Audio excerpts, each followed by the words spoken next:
கட்சி நிர்வாகிகள்லாம் படத்துல இருக்காங்களா? கட்சியோட நிர்வாகிகள் வந்து இல்ல அருண் சார ட்ரெய்லர்ல பார்த்தோம். நீங்க நீங்க பாத்தீங்கல்ல? இப்போ நானும் பார்த்தேன். நான் சொல்றேன் கேளுங்க. நீங்க என்ன கேட்டீங்கன்னா ஆதவ ஒரிஜினா இருக்கிறாரு.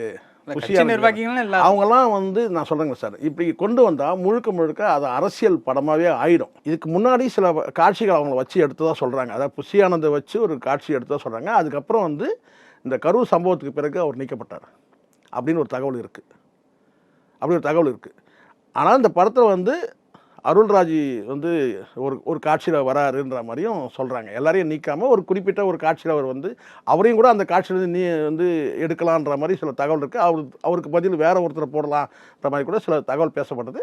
ஆனால் கட்சி நிர்வாகிகள் யாரும் அதில் வந்து கிடையாது. அருண் சார் வராரு அப்படின்னு வந்து ஒரு தகவல் இருக்குது. சரிங்களா? அவர் ட்ரெய்லரோட போயிடுவாரான்னு படம் தான் தெரியும். ஆனால் வந்த செய்தியை மட்டும் தான் நம்ம பேச முடியும். தமிழ் பொய்யான தகவல் பேசிட்டு நம்ம வந்து நான் எப்பவுமே அதை விரும்புகிறேன். நம்ம பேசினா உண்மையை பேசுவாருன்னு நம்புது.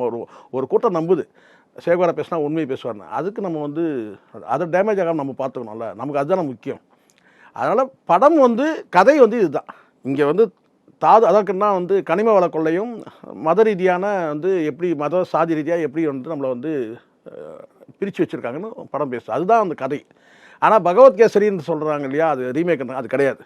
மகள் சென்டிமெண்ட்டுக்காக அது எதுக்காக கொண்டு வந்தால் பொதுமக்கள் வந்து பார்க்கணுன்றதுக்காக கொண்டு வந்து வெற்றிக்கான உத்தியாக தான் அது எடுத்தாங்களே தவிர முழுக்க வந்து இந்த படம் வந்து பகவத்கேசரி கிடையாது. ஓகே, அப்போ சீமானுக்கெல்லாம் ஒரு அடி உண்டு. சீமானுக்கு அடி இல்லை, சீமானுடைய கருத்தை வந்து பேசுகிற மாதிரி இருக்குது. சீமானுக்கெல்லாம் இதில் ஒன்று, சீமான் தானே வந்து கனிம வள கொள்ளையை பற்றியே வந்து பேசுகிறாரு.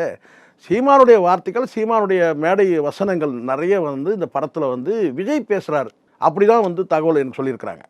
ஏன்னா சீமான் வந்து குறிப்பாக வந்து கனிம வள கொள்ளை, இயற்கை இந்த வளங்கள் வந்து கொள்ளையடிக்கிறது பற்றி பல மேடைகளில் வந்து ரொம்ப ஆழமாக அறிவுபூர்வமாக அறிவியல் ரீதியாக பல பேச்சுகள் பேசியிருக்காரு.